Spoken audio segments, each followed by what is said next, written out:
18 horas. Notícias de Manaus, Amazonas, Brasil e do mundo. Agora na Mix. 6 em ponto. Muito boa noite pra você, sintonizado aqui em 100,7. Começa agora o 18 horas de hoje. Boa noite, gente. Boa noite, equipe do 18 horas. Boa noite, Cid Soares. Boa noite. A partir de agora, então, toda a informação que você precisa saber está aqui no 18 horas e seguimos até às 19. 18 horas. E é claro, a gente conta com a sua participação aqui no 18 horas pelo WhatsApp 994887592 ou também para quem está nos acompanhando ao vivo na live lá do YouTube, tá? Participa, né, Cid? Isso é de verdade. A sua opinião nos interessa muito. Queremos saber o que você pensa sobre esses assuntos que são abordados aqui. Dê sua opinião, manda uma mensagem de áudio pra gente, né? 994887592. 18 horas. E vamos aos destaques de hoje do 18 horas. Polícia faz grande apreensão de drogas em condomínio de luxo no bairro Tarumã, em Manaus. Trabalhadores da educação fazem greve de advertência para denunciar o caso do governo Wilson Lima com a categoria. Em decisão, a Federação PT-PV-PCdoB ainda não definiu o nome do pré-candidato à Prefeitura de Manaus. Você vai ver também as comemorações em homenagem ao Dia dos Povos Indígenas aqui na nossa cidade. 18 horas. Tudo isso e muito mais a partir de agora do programa 18 horas aqui em 100,7 de hoje, sexta-feira, dia 19 de abril de 2024. 18 horas. Muito bem, a gente começa o programa dessa sexta-feira falando aí de uma grande apreensão de drogas num condomínio na área do Tarumã. 5 colombianos e um amazonense foram presos. Eles foram presos em flagrante com 300 quilos de droga entre cocaína e maconha tipo skunk. Segundo a polícia, os suspeitos fazem parte de um grupo criminoso que atua no tráfico de drogas em Manaus. Parte da droga foi apreendida no condomínio do bairro Tarumã e o restante num estaleiro do bairro Santo Antônio, ambos da zona oeste da capital. Essa operação é resultado de uma investigação que começou a partir de um levantamento de inteligência da Polícia Federal. O repórter André Meirelles acompanhou a ação da polícia, que resultou nessa apreensão de hoje. Tem mais informações pra gente. Boa noite, André. Muito boa noite aos ouvintes. Boa noite, Cid Soares. Boa noite, Karine Leão. Boa noite, querido. Noite, André. Então, a polícia divulgou os nomes dos presos nessa operação? Olha, são 5 traficantes colombianos. Entre eles está aí o narcotraficante Anderson Benayon, conhecido como Satanás, e um brasileiro, né? Foram presos, inclusive, aí com 300 quilos de drogas, cocaína e maconha do tipo skunk. Essas drogas aí, segundo a investigação da polícia, elas estão avaliadas em aproximadamente 5,5 milhões de reais, né? E foram apreendidas aí durante esta operação conjunta, né? Das polícias civil, militar e federal. Segundo a polícia, esse amazonense que foi preso seria o responsável para dar aí apoio aos colombianos. Parte desse material foi apreendido em um condomínio no bairro Tarumã, aqui na zona oeste da capital, e outro em um estaleiro no bairro Santo Antônio, todos aí ambos na zona oeste. As investigações apontam que o material possivelmente seria parte de 800 quilos dessas drogas que teria chegado em Manaus e já estava aí sendo distribuídas, né? O delegado Mário Paulo, que é o diretor do DRCO, que é o Departamento de Repressão ao Crime Organizado, explica agora os detalhes aí sobre essa operação através das investigações, como que a polícia chegou até esses suspeitos. Vamos acompanhar. E nessa residência estavam os 5 colombianos e aproximadamente 150 quilos de entorpecente. Continuaram as diligências, foram continuadas e nós conseguimos identificar que uma outra parte desse material estava no estaleiro, na zona oeste de Manaus, mais precisamente no bairro de Santo Antônio. Então foram essas 2 ações que resultaram na apreensão de aproximadamente 300 quilos de droga e na prisão de 5 colombianos e um brasileiro. Essa ação foi extremamente importante porque foi desarticulada essa célula colombiana que atuava na cidade de Manaus e um deles, confirmadamente, com envolvimento com uma facção que também atua na cidade de Manaus. Isso reforça o nosso comportamento, a nossa intenção de evitar ao máximo que esses carregamentos cheguem na cidade, cheguem na capital. Porque depois que eles chegam, eles pulverizam muito rapidamente. Eles são distribuídos por por todas as zonas da cidade. Isso gera uma série de outros crimes, muitos deles violentos, inclusive de homicídios. Então, nós temos a exata noção de que, impedindo esses carregamentos de chegarem na cidade de Manaus, nós vamos impactar diretamente nos outros índices de criminalidade. 18 horas.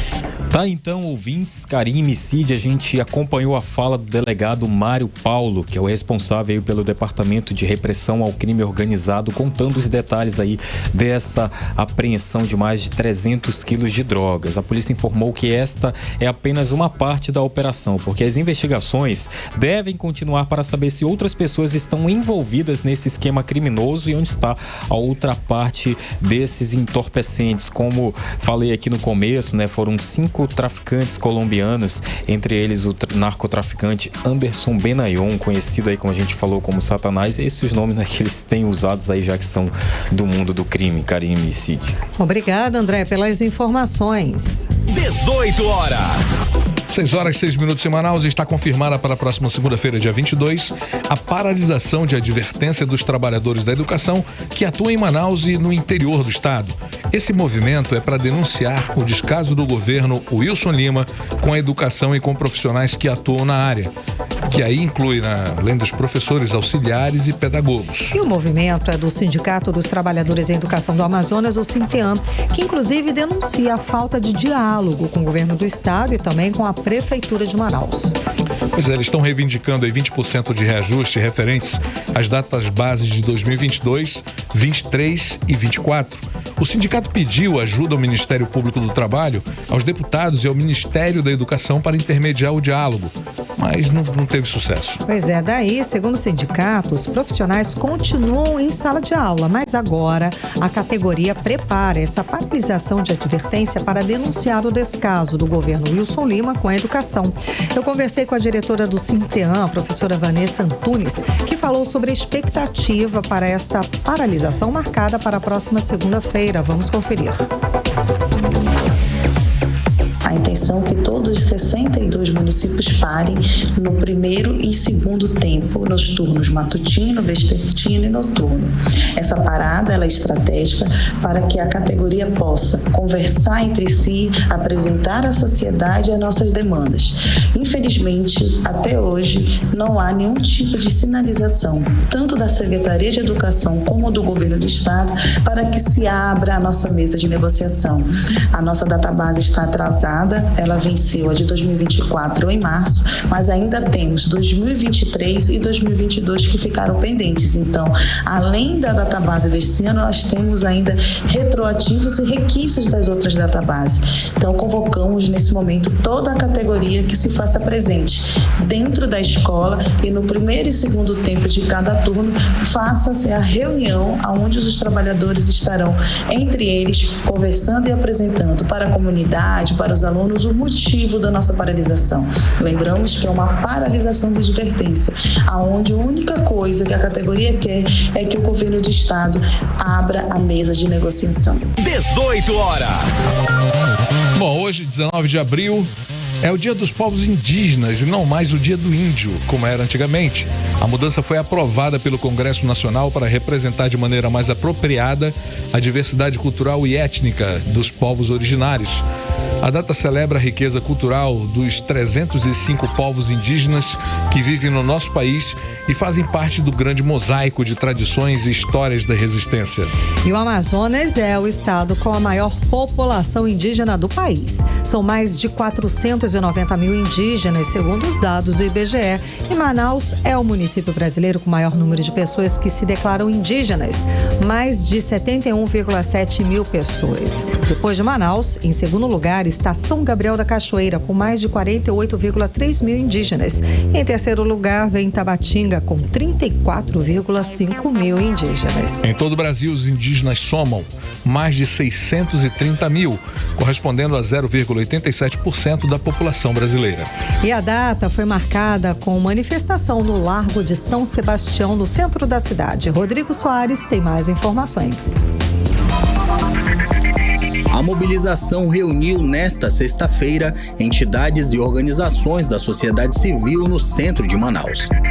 O ato unificado é em comemoração ao Dia Nacional dos Povos Indígenas. Com o tema Nosso Marco é Ancestral, Sempre Estivemos Aqui, o ato unificado reuniu membros e líderes de várias etnias do Amazonas. A mobilização se concentrou na Praça da Saudade e seguiu até o Largo de São Sebastião, no centro de Manaus. Dentre as reivindicações do ato está o repúdio à licença concedida pelo Instituto de Proteção Ambiental do Amazonas, o IPAAM, para a exploração de potássio no município de Altazes, interior do Amazonas, como destaca a estudante indígena Isabel Munduruku. Diversas maneiras de abordar nossas lutas principais, que é a luta da existência em nossos diversos territórios. E por falar em território, o povo Mura tem enfrentado problemas com a questão da potássio, que está com um licenciamento para adentrar o território. Então a gente também vai estar pautando esses aspectos dessas violências em que os povos indígenas vêm enfrentando diariamente, que atravessam as questões de território, de educação, de saúde. A mobilização também abordou pautas como a demarcação de terras indígenas, saúde dos povos tradicionais e preservação da floresta amazônica, como destaca Joé de Sateré, membro da articulação das organizações e povos indígenas do Amazonas. Estaremos de forma coletiva reivindicando o respeito aos nossos direitos, o respeito às nossas políticas indígenas que devem ser respeitadas, que devem ser implantadas dentro dos nossos territórios, dentro das nossas aldeias. É um dia de resistência, de grito pela demarcação de nossos territórios, de políticas de saúde específica e diferenciada, de uma educação específica e diferenciada de fato, que respeite as nossas especificidades. Estudantes e professores indígenas colocaram em discussão pontos que consideram importantes na criação da Universidade Indígena por parte do governo federal, o que para os indígenas é um desrespeito, como afirma a estudante Isabel Munduruku. Colocamos em exposto a atual situação dos povos indígenas com relação à construção da Universidade Indígena, onde no dia 15 de abril o MEC lançou portaria em que institui a criação do GT para a Universidade Indígena, mas não nos coloca enquanto partícipes desse processo. Nós seríamos apenas convidados, nós não teríamos uma participação efetiva na construção da própria Universidade Indígena. E a gente entende isso como um desrespeito, à nossa história e à nossa própria produção intelectual e técnica que tem sido desenvolvida. Os povos indígenas já estão escrevendo, já têm ideias, estão querendo fazer parte dessa construção. O ato foi coordenado pela articulação das organizações e povos indígenas do Amazonas e pela coordenação dos povos indígenas de Manaus. Mais de 2.000 pessoas estiveram presentes. Rodrigo Soares para o 18 Horas. Você está ouvindo 18 Horas. Agora em Manaus, 6h13. Vamos falar de política, vamos falar sobre os bastidores da política local. Vamos lá? Cíntia Blink está aqui ao meu lado. Cíntia, boa noite. Vamos aos destaques desta sexta-feira. Então, neste sábado, mais conhecido como amanhã, como você fala, a empresária e reitora da FAMetro, Maria do Carmo Cefair, ela vai lançar a pré-candidatura dela para a Prefeitura de Manaus pelo Partido Novo. Gente, e é verdade que ela vai contar com a presença do ex-deputado federal Deltan Dallagnol, é isso mesmo? Boa noite, Karime. Boa noite, Cid. E todo mundo que está com a gente na 100.7. Então, Maria do Carmo não é segredo para ninguém que ela é pré-candidata. Ela chegou a falar há muito tempo aqui mesmo, né? Num ao vivo com a gente. E ela não só se declara como se comporta, participou do debate que nós tivemos há uma semana e agora vem de fato aí oficializar essa pré-candidatura. Sim, de acordo com o que ela enviou para a imprensa, né? Enfim, a assessoria dela tem anunciado, vai ser agora sábado, agora de manhã no sábado, na primeira conferência estadual do Novo no Amazonas. E vai contar sim com a presença do embaixador do partido, o ex-deputado federal Deltan Dallagnol. E o que a gente pode esperar é ver uma reunião da Maria do Carmo como uma possibilidade aí do Novo. Ela tem um perfil mais à direita, assim como o próprio partido, né, que enfim, fala mais das ideias liberais. E a gente vai ver, além do Deltan Dallagnol, o presidente do Instituto Libertas e ex-deputado federal Tiago Mitraldi e o prefeito de Ascurra, em Santa Catarina, Arão Josino. E ela vai falar com a imprensa nesse dia, que vai ser amanhã, Enfim, eu acho que Maria do Carmo, ela tem se movimentado bastante nas redes sociais, ela tem feito muito material, tem batido ponto ali, feito inclusive críticas, marca presença a todos, não só a gestão atual, que é o mais natural, porque, né, quem tá na cadeira é o que mais vai sofrer aí os ataques de qualquer tipo de crítica, né? Inclusive do próprio eleitor, porque é o parâmetro que tem, é com quem tem para comparar. Se você quer ser prefeito ou prefeita, é porque você entende que pode fazer um trabalho melhor do que quem está ocupando esse lugar hoje. E ela não tem se desviado desse caminho. Ela faz críticas à atual gestão, faz crítica também à gestão do governador Wilson Lima. Ela também fala dos outros, dos concorrentes. Foi ela quem falou, por exemplo, na época em que estava uma briga entre Menezes e Alberto Neto, depois eles se uniram. Foi ela que chegou a falar, olha aí, gente, as pessoas não estão se unindo por Manaus, mas por interesses próprios. Como é que pode vir a união de alguém que estava tão brigado antes e tal? Então ela tem colocado um fogo no parquinho, sabe? E não tem se desviado de quando ela é chamada também para esse tipo de embate, digamos assim. Ela tem se posicionado mesmo, e muito nas redes sociais. Então amanhã a gente vai ter oficialmente Maria do Carmo como pré-candidata do Novo e vamos ver o que ela vai falar nessa coletiva. Karime, Cid. Blink, é só ela mesmo que está concorrendo com uma mulher? Só ela? Olha, até agora, é isso. Até o presente momento, porque dá tempo de pessoas desistirem, pessoas entrarem, dá tempo de tudo ainda. Perfeito. Desde que tenha um partido, só temos ela. Chegou a se ventilar o nome ali de Carol Braz como vice de alguém, algo assim, não aconteceu. Nós temos também a Anny Moura, lá do PT, PCdoB, PV. Só que a gente sabe que ainda tá um impasse, mas é um nome feminino que já passou aí por uma possibilidade. Perfeito. Mas confirmado, Maria do Carmo é o único nome feminino. Tá ótimo. E como é que fica a situação do vice-governador Tadeu de Souza? Ele vai coordenar a equipe que vai elaborar o plano de governo de Davi Almeida, mas ao mesmo tempo a gente sabe que ele vai estar no governo, que tem Roberto Cidade como pré-candidato. Como é que serve a dois senhores ao mesmo tempo? Ele vem fazendo esse papel de servir a dois senhores ao mesmo tempo há muito tempo. Ele tem experiência nisso. Por quê? Ele está no governo como vice. Aliás, Wilson Lima com vices, né? Ele não consegue ter uma paz, realmente ali um momento. Quer dizer, no primeiro momento com Carlos Almeida até que estava aparentemente tudo em muita harmonia. Mas depois Carlos Almeida some de tal forma que a gente nem lembrava, não tinha muita lembrança enquanto ele era vice, que ele era vice.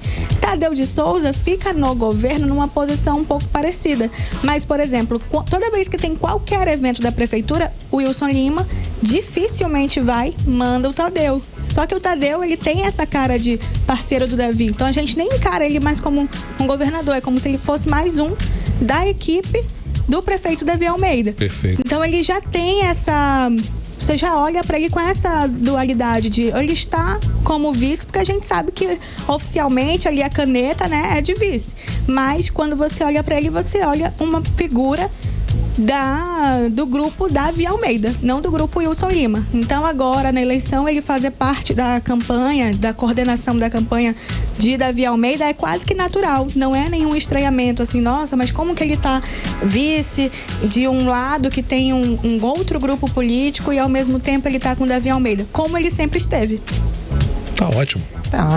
Tá. Agora, Blink, voltando a falar aí da Federação PT, PV, PCdoB, que ainda não definiu ali oficialmente, pelo menos, o nome aí do pré-candidato para a Prefeitura de Manaus. Enquanto isso não acontece, um dos nomes dessa federação, que é o ex-deputado Marcelo Ramos, ele já fala na escolha do vice, como se ele realmente fosse o escolhido, né? Porque... o escolhido da matriz. Exato, o escolhido ali da federação, já que ele vem aí com a assinatura com o crivo do presidente Lula.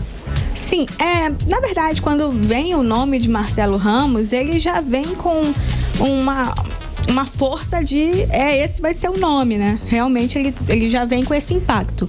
Tem ali um impasse com Anny Moura dentro do PT, com o Heron Bezerra no PCdoB, que não estão largando mão disso. Mas a coisa vai chegando num tempo que vai ter que definir um.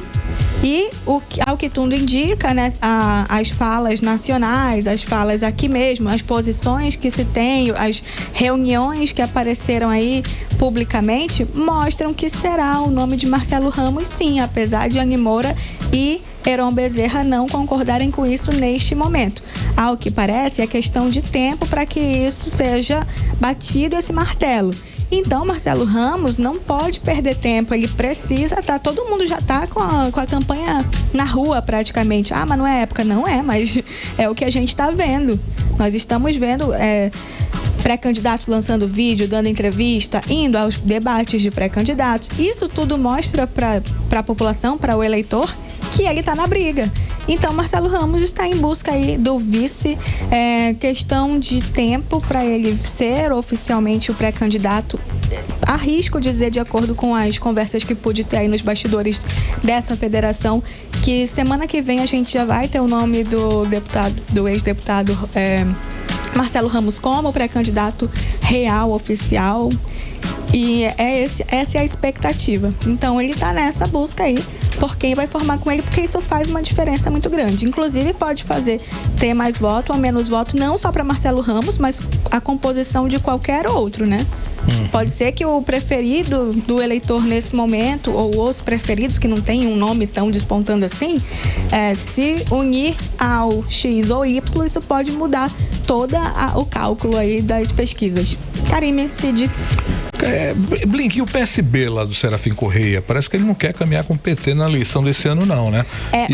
E será que aí uma outra pergunta que cabe aqui no meio? A família Serafim, será que tem alguma pretensão com a família Cidade, por exemplo? Olha só, o PSB, naturalmente, a gente pensa ele com PT, né? Com PT com a esquerda, porque ele é um partido à esquerda. Tem esse viés, né? Tem esse viés e sempre teve. Só que, ao que tudo indica, vai abraçar, na verdade, a candidatura de Roberto Cidade, que é a União Brasil, que é outra história, que aí já seria mais à direita. Mas essa informação veio de Marcelo Serafim, que é o presidente do partido no Amazonas. Então, sim, vai abraçar Roberto Cidade, vai abraçar essa candidatura que é do governador Wilson Lima. Nós temos o Serafim Correia, que é ex-deputado federal, como secretário na gestão Wilson Lima. Nós temos Marcelo Serafim, que foi líder do governo na gestão Davi Almeida há um tempinho, mas depois saiu disso e agora ele faz uma oposição ferrenha.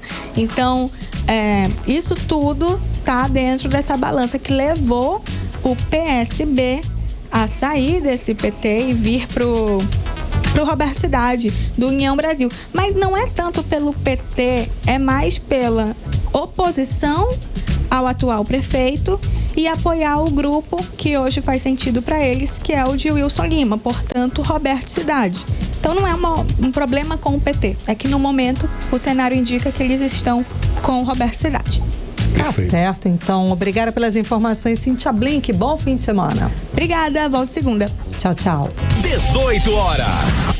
6 horas e 23 minutos em Manaus. Olha, daqui a pouco, no 18 horas, pesquisa coloca Manaus no topo do ranking de pessoas que se assumem traídas e que gostam dessa situação. É o nosso assunto em instantes. 18 horas. Muito bem, agora vamos conferir a previsão do tempo para esse fim de semana com Karime Leão.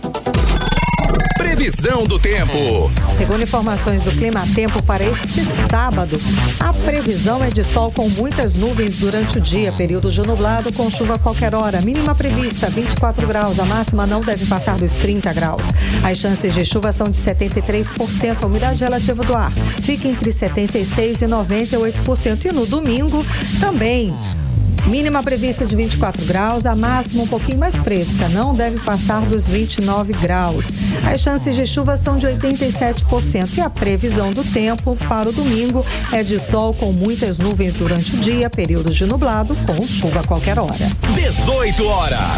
E o Rio Negro subiu mais 6 centímetros de ontem para hoje, elevando aí o nível das águas do Porto de Manaus para 24 metros e 72 centímetros acima do nível do mar. 18 horas. Uma pesquisa divulgada esta semana colocou Manaus no topo do ranking de pessoas que se assumem traídas em relacionamento. Mas o diferencial é que elas gostam dessa situação. Eita! E tem um nome para essas pessoas, é o cuckold, ou seja, aquele que tem o fetiche de gostar de ser traído. Eita, gente. Bom, e não é pouca gente que está nessa situação não, tá? Porque em todo o Brasil, pelo menos 300 mil homens que se declaram aí cuckolds estão cadastrados num site que é considerado o maior site de sexo e swing da América Latina. E desse total, mais de 60 mil entraram na plataforma em 2023. Ou seja, esse tipo de fetiche está em alta, tanto que ganhou um dia só deles, 25 de abril. Bom, o repórter André Meirelles, ele tem mais detalhes a respeito desse assunto pra lá de inusitado. Vamos acompanhar. Uma das cidades do norte do Brasil se destacou na última pesquisa do site Sexilog pelo maior índice de infidelidade. O Sexilog.com é a maior rede social de sexo e swing do Brasil, com mais de 20 milhões de usuários cadastrados. De acordo com o levantamento do site, a região onde tem mais infiéis é Manaus, a capital do Amazonas. A pesquisa constatou ainda que os chamados cuckolds, aqueles que envolvem terceiros nas relações do casal, são mais de 30 mil homens que declaram gostar da ideia de ser traído. Mas para não confundir, os chamados cuckolds são os traídos com consentimento e não aqueles que descobrem as traições depois. O Sexilog mostra ainda que desse total, mais de 60 mil entraram na plataforma durante todo o ano de 2023. Apesar de receber diversos olhares tortos, esse é um dos fetiches mais procurados do Brasil. A psicóloga e terapeuta corporal haitiana, a Daniele Silva, explica o motivo desse fetiche. E aí fica o meu questionamento. Por que você escolhe um parceiro fixo? Alguns disseram, por causa de doença e tal. Não, né? Porque se você tem um fetiche em ser corno, quem tem que escolher é a parceira, não você. Mas é você que escolhe. Se ele que escolhe o parceiro, tem algo ligado a essa escolha e não a parceira, entende? Porque o foco dele é no homem, não na mulher. Por isso que muitas das vezes a mulher ela tem uma rotatividade, são várias mulheres, mas o homem não. Segundo a plataforma dedicada à saúde sexual e mental, que reúne médicos, urologistas, terapeutas sexuais e farmacêuticos com o objetivo de construir soluções seguras, de qualidades e acessíveis a todos, o casal, antes das relações com terceiros, deve consultar médicos especialistas em temas sobre sexualidade, além de psicólogos sexólogos. André Meirelles para o 18 Horas. Você está ouvindo 18 Horas. E a Polícia Federal está reforçando as fiscalizações nas principais rodovias aqui da nossa região, com foco no enfrentamento à criminalidade. A operação foi batizada de Tiradentes. Exatamente, porque domingo agora é dia de Tiradentes. Bom, Cid, além de prender criminosos, a ação também pretende recuperar veículos furtados ou roubados, retirar armas ilegais e drogas de circulação. Vamos acompanhar os detalhes agora com Rodrigo Soares. Com o objetivo de combater irregularidades no trânsito, a Polícia Rodoviária Federal vai reforçar as fiscalizações neste fim de semana devido ao feriado de Tiradentes no domingo 21 de abril. Segundo o policial rodoviário federal, Marcos Paes, a ação conta com o reforço de policiamento e fiscalização nos trechos e horários considerados críticos, sendo estes classificados a partir de levantamentos estatísticos e análise da gestão operacional da PRF. Como parte da Operação Nacional de Segurança Viária, a Polícia Rodoviária Federal realizará um reforço na fiscalização durante o feriado de Tiradentes, que ocorre neste final de semana. Com o aumento do fluxo nas rodovias, esse reforço nas fiscalizações tem por objetivo proteger vidas e combatendo as principais infrações de trânsito, como o excesso de velocidade e as ultrapassagens indevidas. De acordo com o policial da PRF, no Amazonas, as ações serão realizadas com foco na redução do número de acidentes, combate à embriaguez ao volante, fiscalização de ultrapassagens indevidas e controle de excesso de velocidade. O enfrentamento à criminalidade também será intensificado para deter criminosos, recuperar veículos furtados ou roubados, retirar armas ilegais, drogas e outras mercadorias ilícitas de circulação, como explica o policial rodoviário federal Marcos Paes. Alertamos aos condutores que forem utilizar a rodovia a importância de planejar sua viagem com antecedência, verificar os equipamentos obrigatórios do seu veículo e respeitar as sinalizações e normas de trânsito. Denúncias podem ser feitas por meio do número 191. Rodrigo Soares para o 18 horas. Você está ouvindo 18 horas. Olha, o estudo Economia. O estudo Carbono e o Destino da Amazônia mostrou que os 9 estados que compõem a Amazônia Legal respondem por menos de 9% do PIB nacional.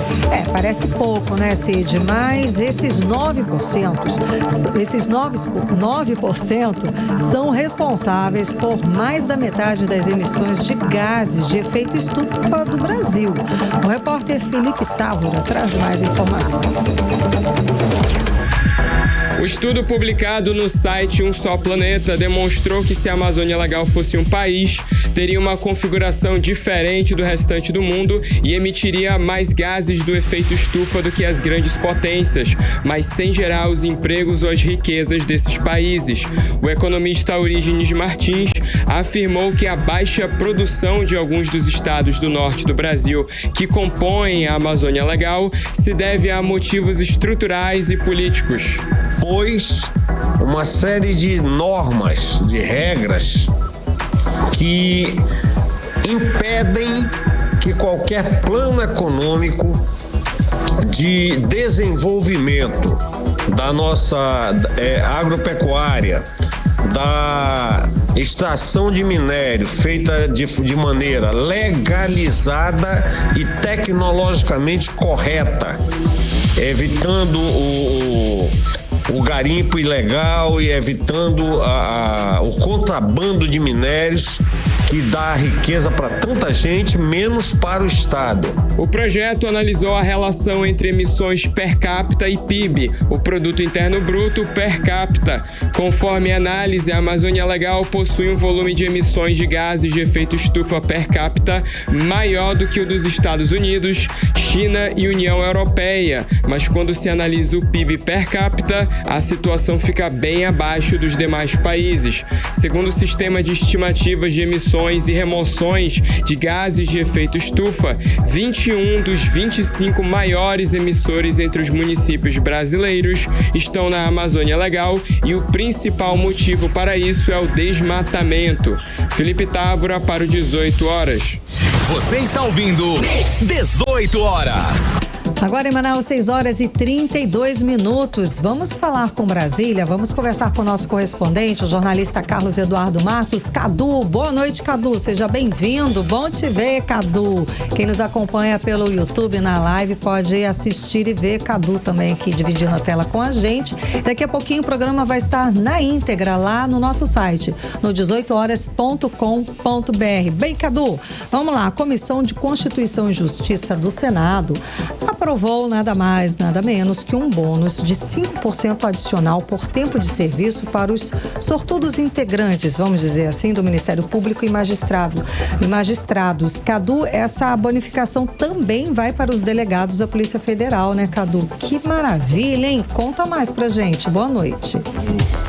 O melhor dos mundos, né, pra eles, pois né, Karine? Boa noite para você, minha querida. Boa noite, Cid Soares. Boa noite, querido. Boa noite, ouvintes do programa 18 horas. O governo Lula está preocupado, Karine, porque o impacto financeiro é de 42 bilhões de reais por ano, Karine, nos cofres públicos da União. Por quê? Porque a ideia é garantir o aumento salarial automático de 5% para juízes, procuradores, promotores, o pessoal do judiciário, né? Que está no topo da cadeia aí do judiciário, até esses 5% em 5% chegar ao limite de 30%. E o melhor, esse reajuste, o melhor para eles, tá? O melhor, esse reajuste, ele está fora do teto salarial de R$44 mil. Ou seja, Karine, o beneficiário, né, a pessoa beneficiária, ele vai receber, além do salário gordo do teto constitucional de R$44 mil, ele vai receber também por fora esses reajustes de 5% em 5% até chegar em 30%. É mole isso? Meu Deus, gente, de onde sai tanto dinheiro? A gente é um país rico mesmo, né, Cadu? Nós somos ricos, né, na ilha de Nárnia.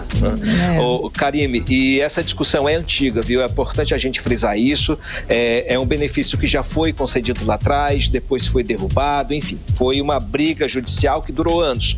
E o que fizeram agora? Aliás, o senador Rodrigo Pacheco, presidente do Senado, o que ele fez? Ele apresentou uma PEC para definir de vez essa situação, para bater o martelo.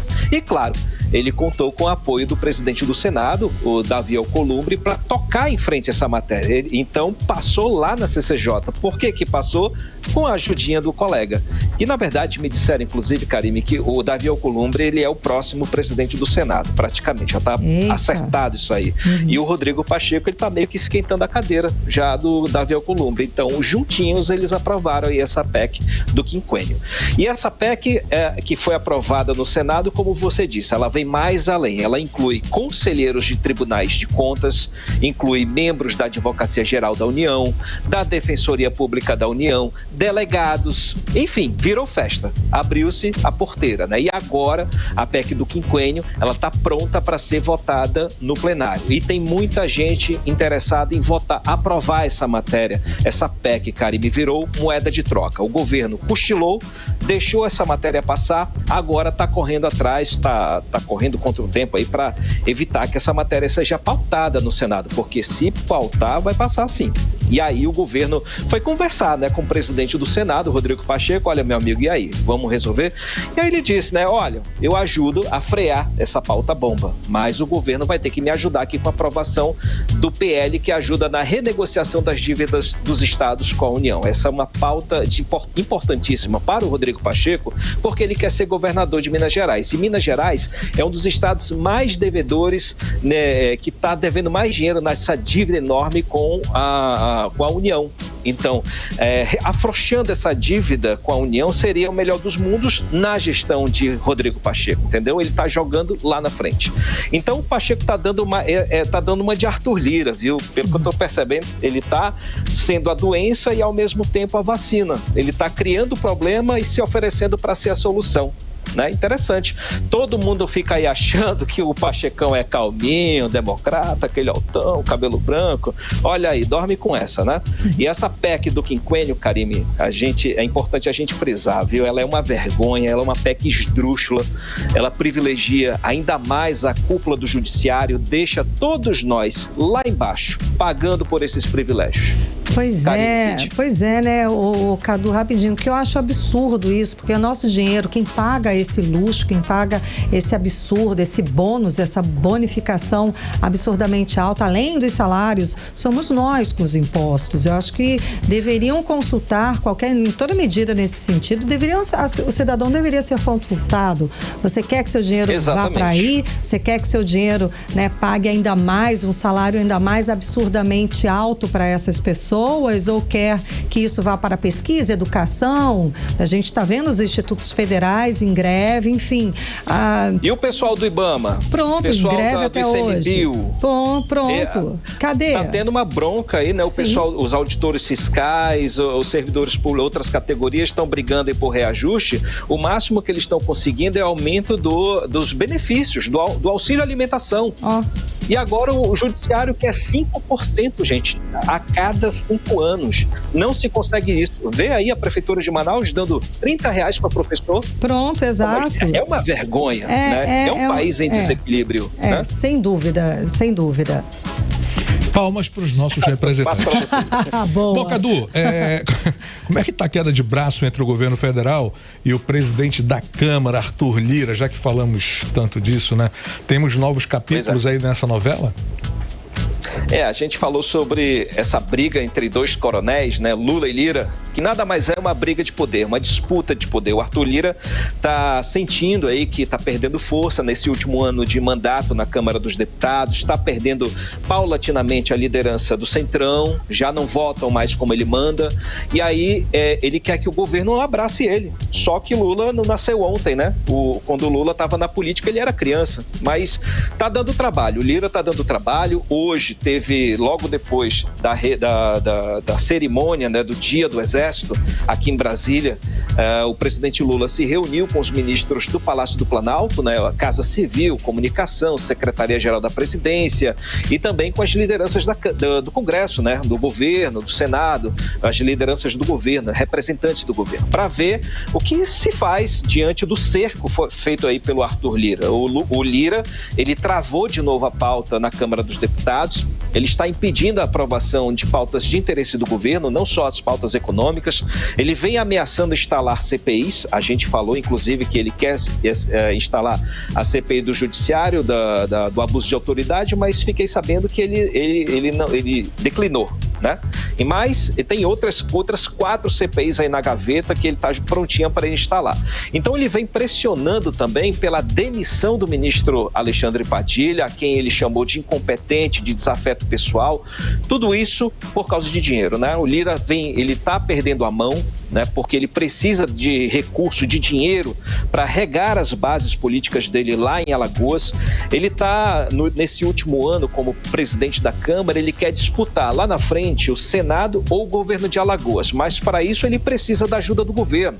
E o Lula não está cedendo. Então o Lula sabe da agressividade, do toma lá da cá que ele faz. Então não está dando certo. A briga continua e é possível que na semana que vem haja uma reunião entre Arthur Lira e o presidente Lula para resolver de vez essa situação. Pode até ter essa reunião, mas resolver de vez, isso daí eu acho difícil. Cid Carlão. Cadu, conta pra gente os outros destaques, traz aí as rapidinhas do dia. Bora de rapidinha, Karine, Cid. Agora à tarde, a Anvisa, Agência Nacional de Vigilância Sanitária, manteve por unanimidade a proibição dos cigarros eletrônicos, Karine, chamados de vapes, os pods, essa porcaria aí que o pessoal fica achando que não faz mal, né? Faz aquela fumacinha cheirosa, mas aquilo é pior que cigarro, né? Pelo que a gente ouviu falar na imprensa, né? Hoje, todos os diretores da Anvisa aprovaram uma nova resolução que endurece o entendimento de 2009, que já proibia a venda desses cigarros eletrônicos em todo o país.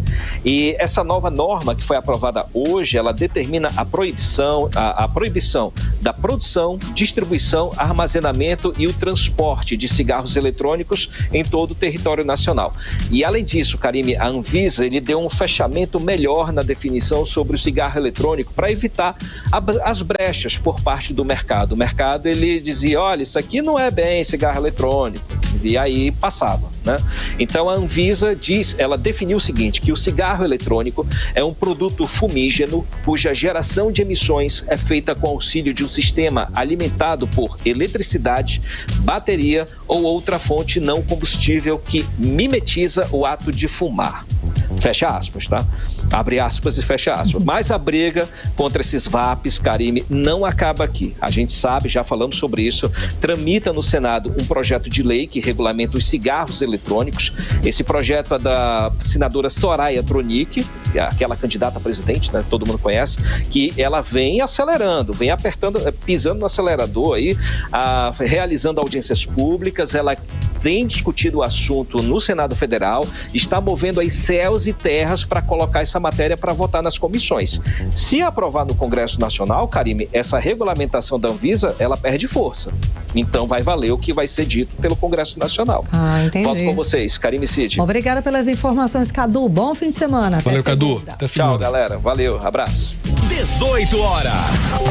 Olha, 53 veículos pesados foram autuados nas principais vias de Manaus hoje, por desrespeito às normas estabelecidas para a circulação de veículos pesados nas ruas da cidade. Bom, esse resultado aí da operação só mostra a necessidade de maior conscientização por parte dos motoristas e, claro, de fiscalização frequente para evitar esses abusos. Vamos conferir mais detalhes agora com André Meirelles.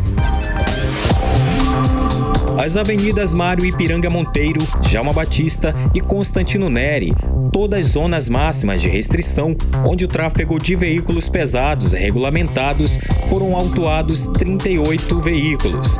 Durante a fiscalização do IMMU, Instituto Municipal de Mobilidade Urbana, nesta sexta-feira, a Avenida Efigênio Salles, embora permita o trânsito de veículos pesados, que exige que transitem exclusivamente pela faixa da direita, foram contabilizadas outras 15 15 autuações.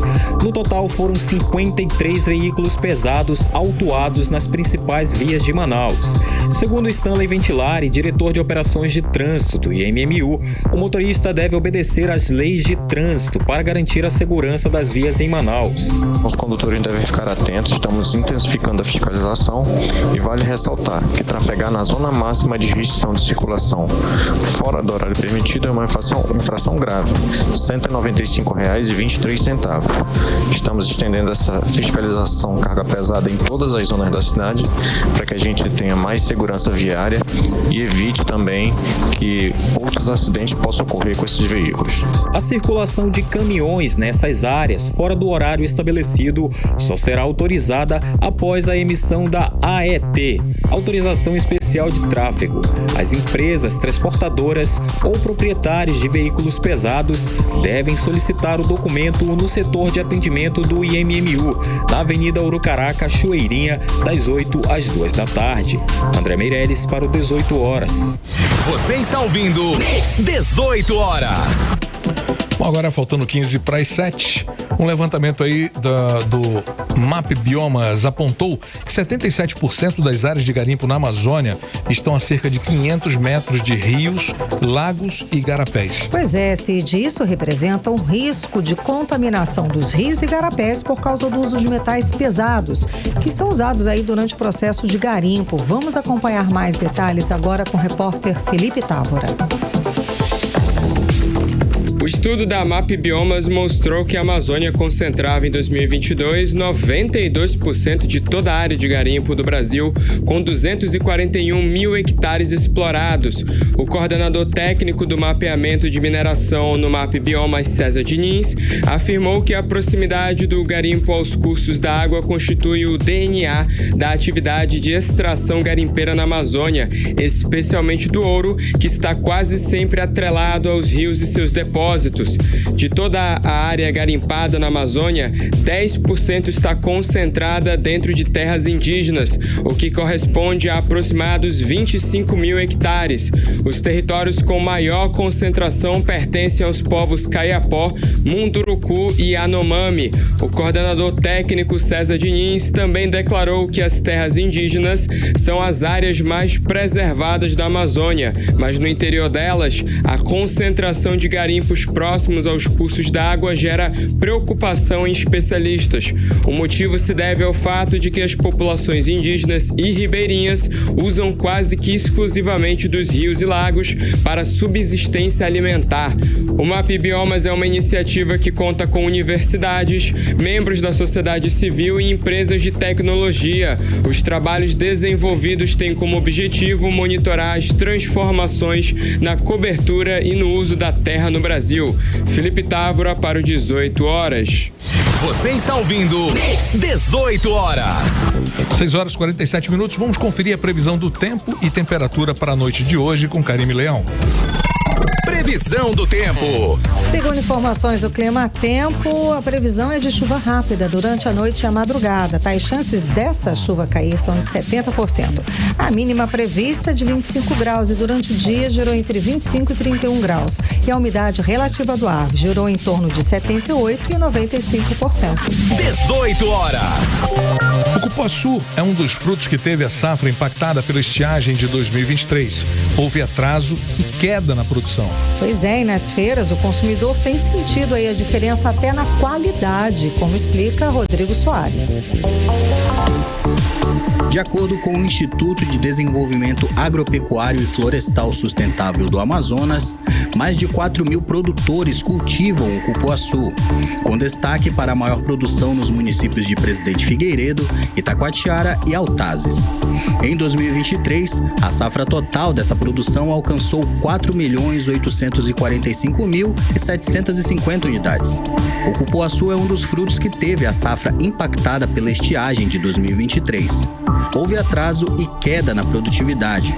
O chefe de Departamento de Negócios Agropecuário e Pesqueiros da Agência de Desenvolvimento Sustentável, Haroldo Cunha, relata que este cenário desencadeou uma série de problemas.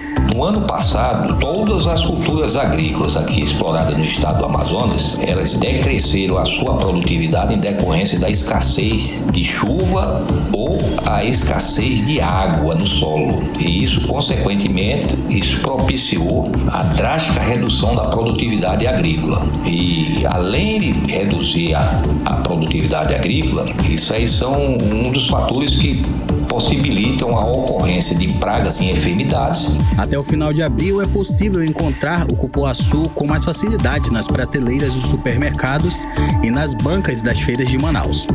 A unidade do fruto, rico em vitaminas, está sendo vendida a partir de R$ 5,00. Além do fruto in natura, os produtos derivados da polpa também se destacam nas feiras realizadas semanalmente em Manaus. Os doces e derivados do cupuaçu variam entre R$ 4,00 e R$ 17,00. A feirante Gilane Basaglo relata o sucesso de vendas das opções dos produtos feitos da polpa da fruta, que variam do biscoito ao doce cristalizado até a popular jujuba. A trufa de cupuaçu sai bastante, é muito procurada aqui por todos os clientes. Temos a bala também, temos cocada com cupuaçu, sai bastante, uma das preferidas. Temos também o biscoito, sabor de cupuaçu. Temos outro derivado, que é o cristalizado de cupuaçu. Também temos geleia de cupuaçu e temos o doce de cupuaçu. Todos os produtos são feitos artesanal. Nossos clientes adoram. Vem aqui sempre procurar, sempre para levar para fora. O pessoal vem, compra e leva, gosta muito, retornam. Vem aqui para lá.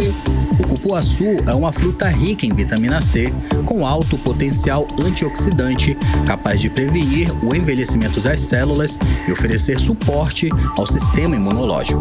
Rodrigo Soares para o 18 horas. Você está ouvindo 18 horas. Economia. Muito bem, vamos agora aos indicadores econômicos de hoje.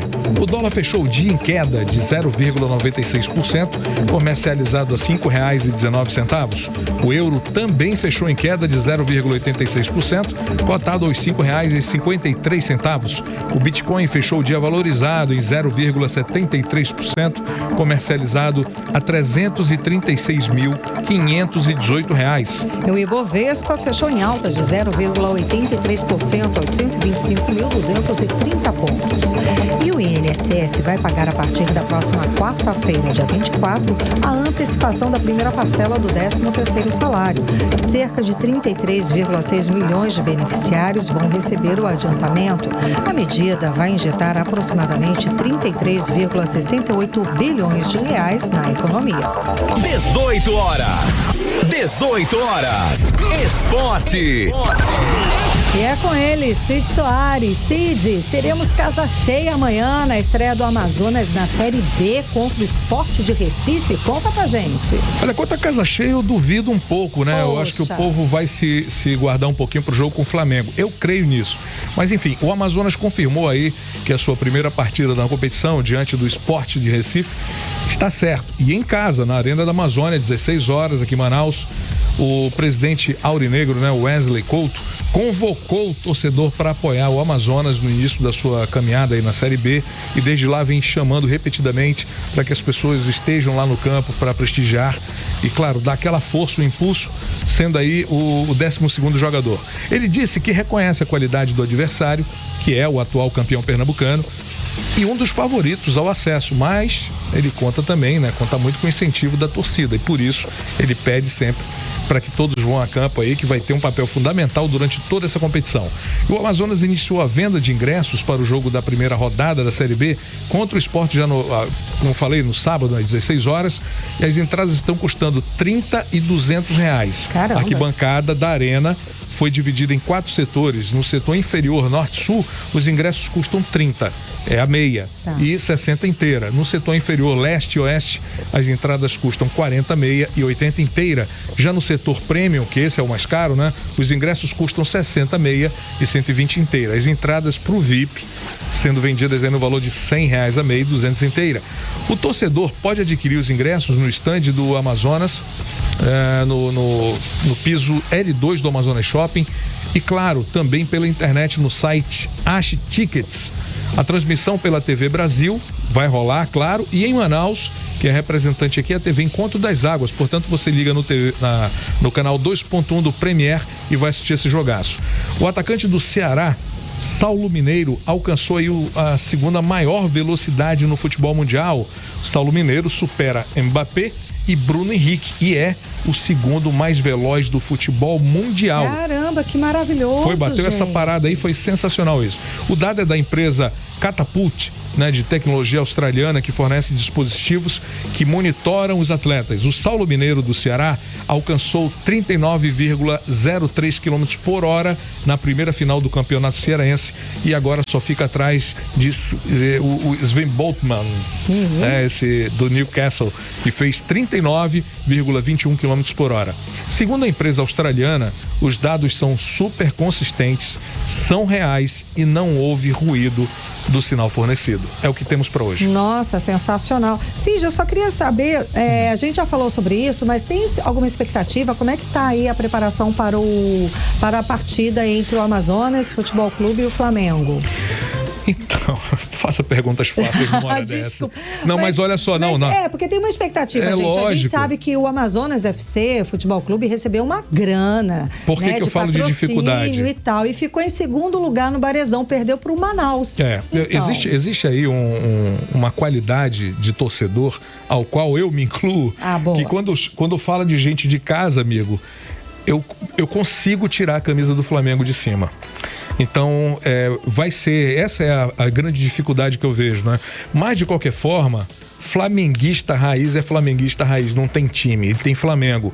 E essa vai ser a grande maioria, eu acho que Você acha que a grande... Porque, assim, a gente viu no último jogo do Flamengo aqui, a grande maioria da torcida do Flamengo. Daí a questão que fica, gente, e o manauara, o amazonense que torce pro Flamengo, vai vestir qual blusa nesse embate? Eu acho assim, eu consigo torcer para um time de casa e não pelo Flamengo. Você vai continuar Amazonas Futebol Clube. Não tem dúvida nenhuma. Isso aí, sem dúvida nenhuma. Eu consigo fazer essa diferença, nessa diferenciação. Colocar o Flamengo lá, onde eu gosto muito, quando ele joga ali fora e tal. Mas falou de gente de casa, eu torço pelo time daqui de casa. Não tem jeito. Claro, a gente fica naquela vibração ainda, né? Tem um resquício, tá aí. Mas tem flamenguista que é flamenguista raiz mesmo. Esse não tem time, ele tem o Flamengo. É a nação rubro-negra, né? E esses vão estar em campo, não tenha dúvida nenhuma. E vem cá, e o técnico já foi substituído? Porque depois do Barezão que o Amazonas perdeu, o técnico já houve mudança, exato. Houve mudança, já estão trabalhando. Técnico novo, um olhar diferente.